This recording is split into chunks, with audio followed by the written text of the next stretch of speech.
स्वागत है आपका। आप देख रहे हैं टुडे 24 न्यूज और मैं हूं आपके साथ अनस सैफी।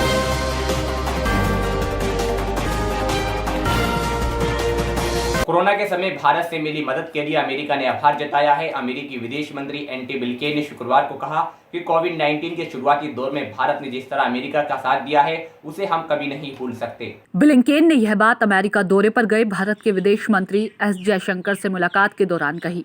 ब्लिंकेन ने कहा कि मौजूदा समय की कई अहम चुनौतियों से निपटने के लिए अमेरिका और भारत मिलकर काम कर रहे हैं। कोविड-19 का सामना करने के लिए भी हम एकजुट हैं।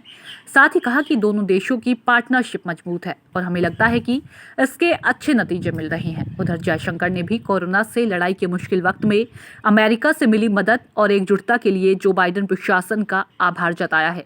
जयशंकर ने मीडिया से बातचीत में कहा कि दोनों देशों के बीच बातचीत के कई मुद्दे हैं। पिछले सालों में हमारे रिश्ते मजबूत हुए हैं और यह सिलसिला आगे भी जारी रहने का भरोसा है।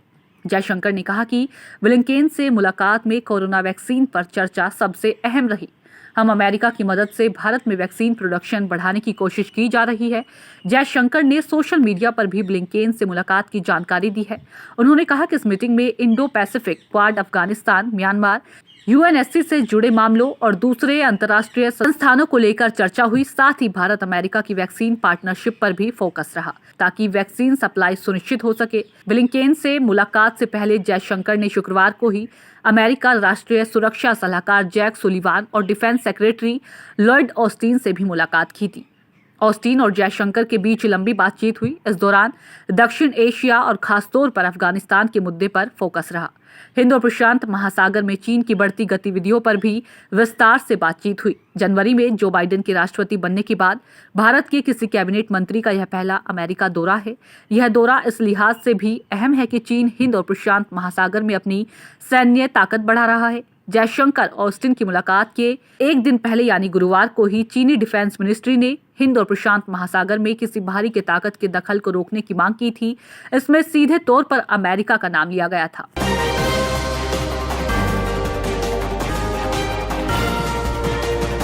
यूएई में होंगे आईपीएल के बचे बाकी 31 मैच। विदेशी खिलाड़ियों को लेकर उनके बोर्ड से बातचीत करेगा बीसीसीआई। टी20 वर्ल्ड कप का निर्णय के लिए आईसीसी से जून तक का समय मांगेगा।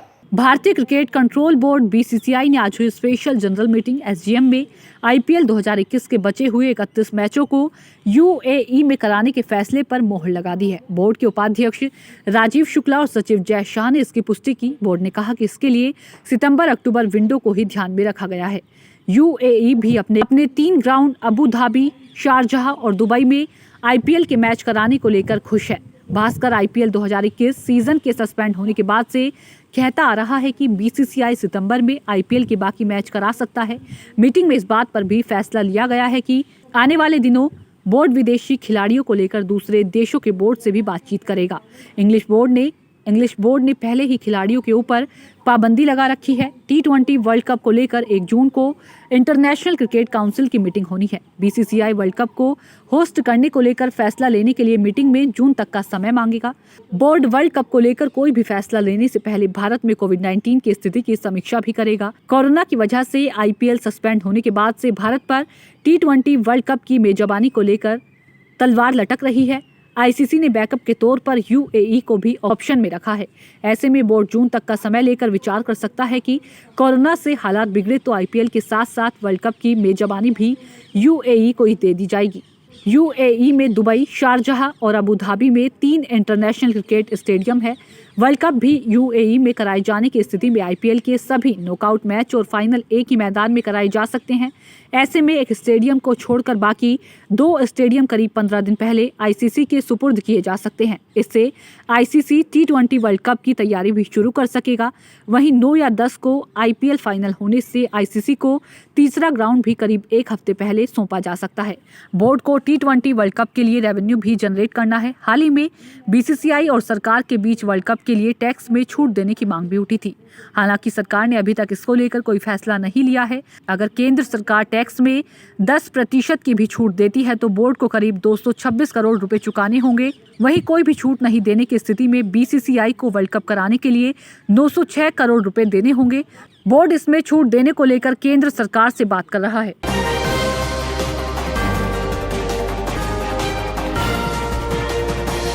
कोरोना कहां से आया है? अमेरिकी जासूस के पास चीन के खिलाफ कुछ सबूत हैं। मौजूदा WHO को भी क्लीन चिट मिलना मुश्किल है। अमेरिकी राष्ट्रपति जो बाइडेन ने देश की इंटेलिजेंस एजेंसीज को कोरोना वायरस के ओरिजिन यानी कहां से शुरुआत हुई की सच्चाई पता करने के आदेश दिए हैं। इसके लिए 90 दिन का वक्त दिया गया है। सवाल ये है कि बाइडेन ने इस मामले की जांच के आदेश अब क्यों दिए? ऐसा तो है नहीं कि चीन पर शक और WHO की जांच पर सवाल आज उठ रहे हैं। याद कीजिए, अमेरिका में पिछले साल नवंबर में हुआ राष्ट्रपति चुनाव। तब राष्ट्रपति रहे डोनाल्ड ट्रंप ने चुनाव प्रचार के दौरान कई बार ताल ठोककर दावा किया था कि कोरोना चीनी वायरस है और अमेरिकी इंटेलिजेंस के पास इसके सबूत मौजूद हैं। उन्होंने सही वक्त पर इन सबूतों को सामने लाने का वादा भी किया था। बहरहाल ट्रंप चुनाव हार गए। उनके तमाम वादे और दावे धरे के धरे रह गए। 20 जनवरी 2021 को बाइडेन राष्ट्रपति बने। अब करीब 4 महीने बाद वे फिर कोरोना के ओरिजिन पर दोगुनी स्पीड से जांच करा रहे हैं। हैरानी चीन की चिड़चिड़ाहट को लेकर भी है। अब वो अमेरिका को साइंस और फैक्ट्स का ज्ञान दे रहे हैं। कुछ दिन पहले छोटे मुल्कों को कोरोना पर मदद की लॉलीपॉप थमा रहा था। कोलंबिया यूनिवर्सिटी में वायरोलॉजिस्ट इयान लिप्किन कहते हैं, हो सकता है कि इस जांच के बाद भी हमें कुछ ज्यादा पता ना लगे। ये भी हो सकता है जितना अभी पता है उससे ज्यादा कुछ ना मिले। इयान ने पिछले साल की शुरुआत में चीन का दौरा किया था। वहां के पब्लिक हेल्थ ऑफिसर से बातचीत की थी। चीन पर सवाल उठने की कुछ वजह है। पिछले साल जब कोविड ओरिजिन पर सवाल उठे तो चीन ने बिना तथ्यों के ही नकार दिया। इसके बाद वो WHO से जांच कराने पर तैयार हुआ। इसमें भी 13 चीनी एक्सपर्ट्स रखने का दबाव बनाया और कामयाब भी रहा। अब तो सवाल यह भी उठ रहे हैं कि सार्स वायरस भी कहीं चीन की ही करतूत तो नहीं थी। फरवरी 2020 में चीनी सरकार ने एक साइंटिफिक मिशन को मंजूरी दी, लेकिन शर्त ये रखी कि जो भी जांच होगी उसमें चीन के साइंटिस्ट जरूर रहेंगे। इतना ही नहीं, इंटरनेशनल कम्युनिटी को सबसे ज्यादा दूसरे तथ्यों ने चौंकाया। इसके मुताबिक इंटरनेशनल साइंटिस्ट को डाटा चीन के एक्सपर्ट्स ही मुहैया कराएंगे। चीन ने साफ कहा कि इंटरनेशनल टीम चीनी लैब्स की जांच नहीं कर सकेगी। जाहिर है कुछ तो पर्दादारी है, कुछ तो छिपाया जा रहा है।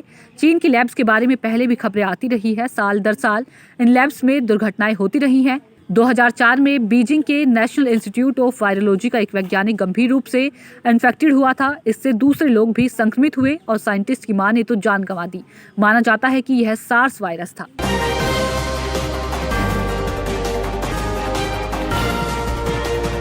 राहुल के बयान पर बोले विदेश मंत्री जयशंकर, राजनीतिक बयानबाजी के लिए नहीं किया अमेरिका का दौरा। क्वाड देशों की पार्टनरशिप को बेहद जरूरी बताया। केंद्र सरकार की वैक्सीन डिप्लोमेसी पर लगातार सवाल उठा रहे कांग्रेस नेता राहुल गांधी को विदेश मंत्री एस जयशंकर ने शनिवार को जवाब दिया है।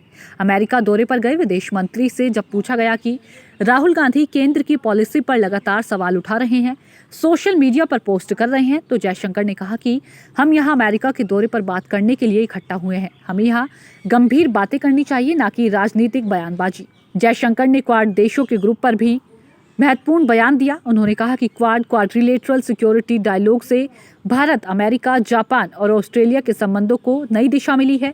रीजनल सिक्योरिटी के लिहाज से इन देशों के बीच अच्छे संबंध जरूरी है। हम सभी के हित एक हैं, इसलिए कई मुद्दों पर चर्चा करने के लिए ये ग्रुप जरूरी है। चीन क्वाड को अपने दुश्मन की तरह देखता है। बीजिंग को लगता है कि ये ग्रुप उसके प्रभाव को कम करने के लिए बनाया गया है। ग्रुप में दूसरे देशों के लिए परेशानी खड़े करते चीन और म्यांमार में हुए तख्ता पलट पर भी चर्चा हो चुकी है। इससे पहले ग्रुप के देश समुद्री सुरक्षा से जुड़ी गतिविधियां बढ़ाने पर भी बातचीत कर चुके हैं। इन देशों के बीच आपसी व्यापार और वैक्सीन प्रोडक्शन बढ़ाने पर भी चर्चा हो चुकी है। इससे पहले शुक्रवार को जयशंकर ने कोरोना से लड़ाई की मुश्किल वक्त में अमेरिका से मिली मदद और एकजुटता के लिए जो बाइडेन प्रशासन का आभार जताया था। जयशंकर ने मीडिया से बातचीत में कहा कि दोनों देशों के बीच बातचीत के कई मुद्दे हैं। पिछले सालों में हमारे रिश्ते मजबूत हुए हैं और यह सिलसिला आगे भी जारी रहने का भरोसा है।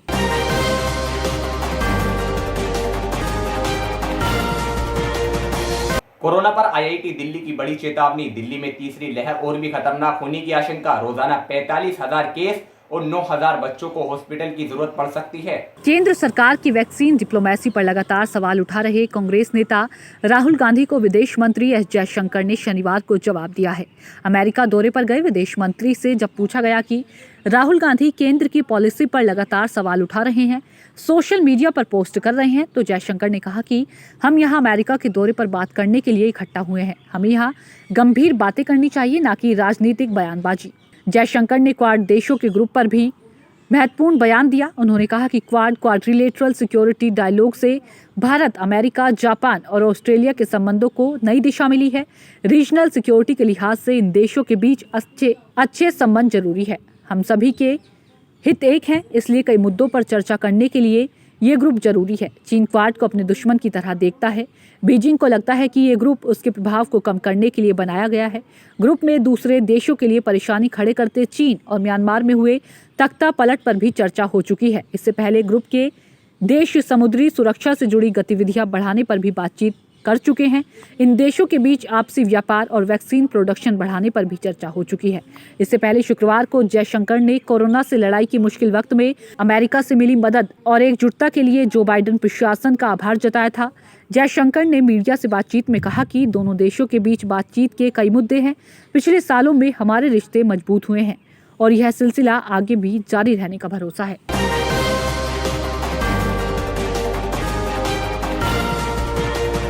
आगे की खबरों के लिए देखते रहिए टुडे 24 न्यूज।